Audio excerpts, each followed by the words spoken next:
I now call on the representative of Indonesia.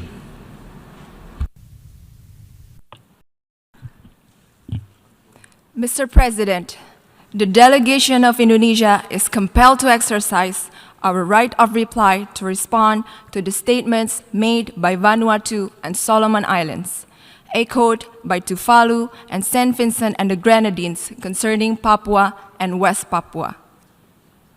Mr. President, it is one time too many that hoax and false allegations are circulated by individuals that are economically motivated by separatist agenda of Papua and their supporters. Time and time again, the same fabricated and false accusations are thrown at us. These countries are sadly blindfolded. They fail to understand, or more precisely, refuse to understand. The provinces of Papua and West Papua have undergone massive development and progress. During the past 3 years, 4,325 of kilometers roads were built, 30 new seaports, 7 new airports, 2.8 million Papuans have free basic health care. 360,000 Papuan students have free education, with the economy growing at 9.21%. All make Papua and West Papua provinces the fastest growing regions in Indonesia. Mr. President, Papua and West Papua provinces are an integral and sovereign part of Indonesia. They will always remain an integral part of Indonesia. These countries were foolishly deceived by individuals, I repeat, by individuals with separatist agenda to exploit the issue of human rights.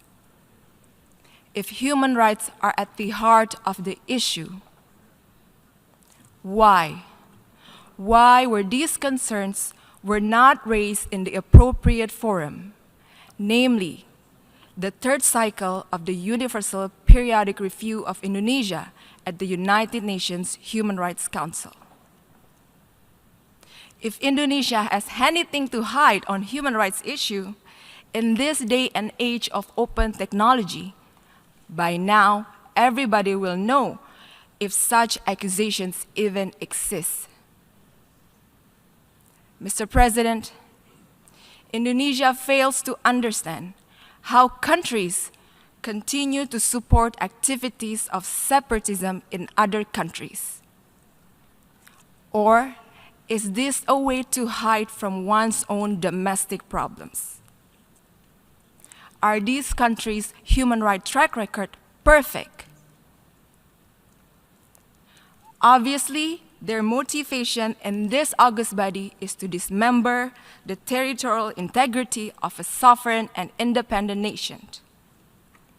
Such actions are illegal, must not be condoned, and violates the fundamental principles enshrined in the United Nations Charter. We cannot let this happen. We cannot let this continue on. Indonesia categorically rejects all accusations made by these countries and the individuals with separatist agenda operating behind them. Mr. President, I would like to conclude by quoting an old proverb in Indonesia that says, "Menepuk air di dulang, terpercik muka sendiri."